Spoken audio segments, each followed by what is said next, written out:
Welcome to the woods. Bit of a longer one today, I hope. And a bit different. Not going to talk about the off-grid thing today.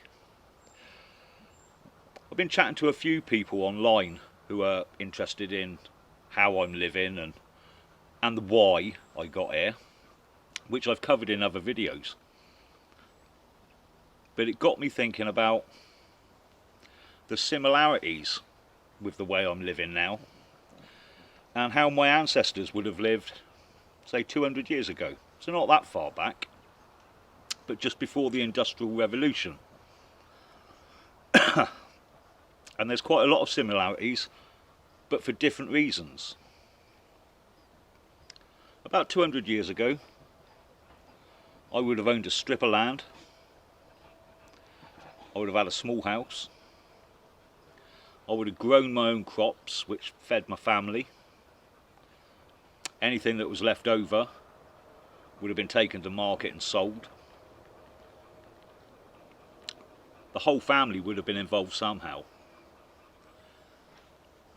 And that was the majority of people in this country. And they were taxed on their crops, and they were taxed on any income they had, and had to go to the king, and had to go to the local lord, baron or sheriff. And in nearly everything you read, it will say the same thing. It will say that the people were poor. And I guess they were financially poor. But when it comes to family and community and land, they were rich. And with the industrialisation of the cities, and with the Enclosures Act that made it nigh on impossible for people to maintain their land, the people moved out from the country to the cities, attracted by the bright lights and money, where they were told they would no longer need to toil in the fields. They would be given enough money to buy the food and to pay a rent on a house. So they sold their homes and they sold their land to the farmers that owned maybe 2 or 3 strips. And the farming became industrialised. And once that happened, there was no way for them to come back from the cities to the land, because they were no longer needed. And when they got to the cities, they found that those streets in London and Manchester and Bristol weren't paved with gold. And the money they earned in those factories gave them a standard of living probably below what they had in the country. And as much as that capitalist system and the Industrial Revolution showed the British ingenuity for what it was, which was world class, by taking the people off of the land, it stole something from them. They no longer had that tie with the land. The seasons didn't matter anymore. Whereas for me, living here, the amount of sunshine I get is really important, not just for the stuff I'm growing, because that's small fry, but the sun powers the solar, which gives me electricity. And the rainfall's important, and would have been for my ancestors, because without the sun and the rain they couldn't have grown the crops, and if they couldn't grow the crops then the family would starve. And for me, the rainwater is where I get my water from. It comes from the roof and into the tanks, and then it's run through a filter system. So for me, both of those things are really important, and the environment's important, and it would have been for my ancestors. And taking them out of that situation, they lost a love of the land. because they didn't have any. It was no longer important to them. They were now more concerned with trying to earn enough money. A situation many of you will understand yourself now, 200 years later.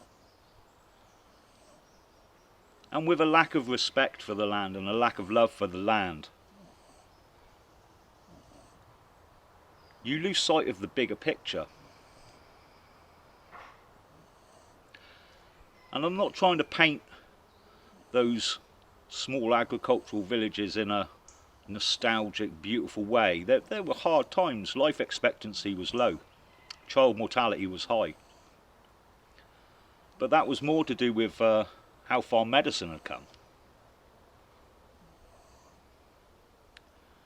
So there were hard times there. But they understood the land. They loved the land. And because they loved their own plot, they loved the wider land, the woodlands, which is where they got their source of heat, and the country. They understood that community was important. Not a lot of people travelled. The only travel was by horse or cart. So you never went far. So community was important.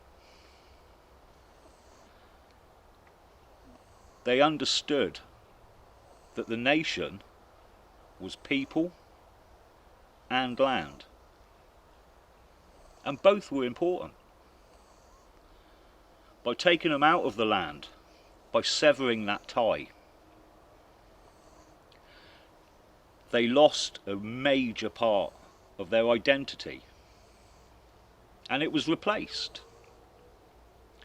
It was replaced within a capitalist system with commodities and things. Which leads us to where we are now.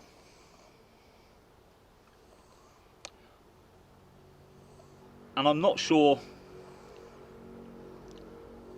that it was all bad. The capitalist system that shot ahead during and after the Industrial Revolution raised more people out of poverty, financial poverty, than any other system has ever done, anywhere. But I'm not sure financial wealth is the be-all and end-all. I think the soul of the people was damaged by taking them from the land. And I was speaking to someone on Telegram last night who was just saying that the place I live is beautiful, and he was remembering back to when he was a kid and they used to go on their camping holiday with his granddad and his dad and his uncle.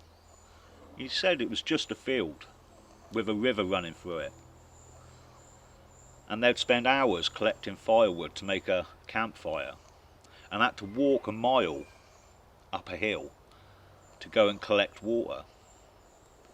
And those were the best times of his life. Being in the countryside, having a connection with the land, being surrounded by his family, people and land.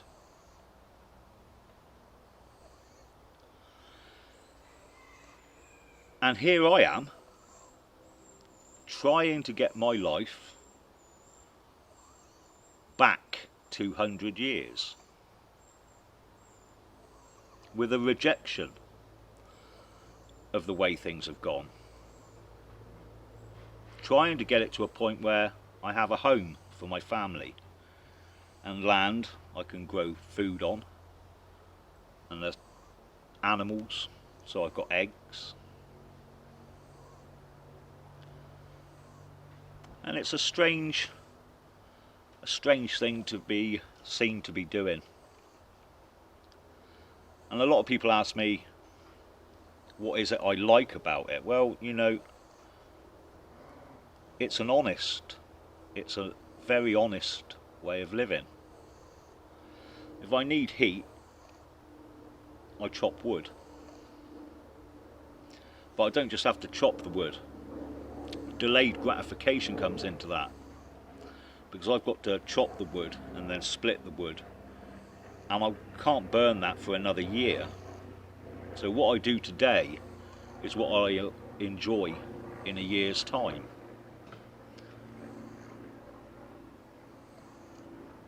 But thankfully today, things have moved on. And we're now in a position where we can have the best of both worlds. You see, I do have to chop wood for the log burner. But if it's really cold, I've also got gas bottles on the side and a central heating system. So I can use that.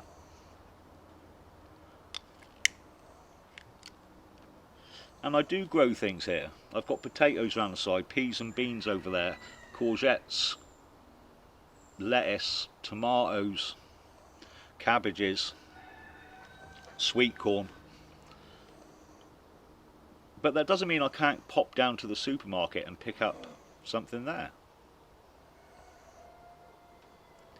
So we've come to a point where we can have both.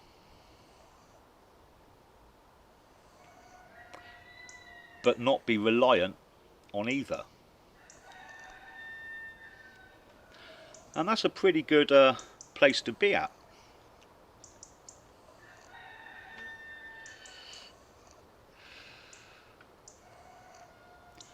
It's so stunningly beautiful here. I'll speak to you later, people.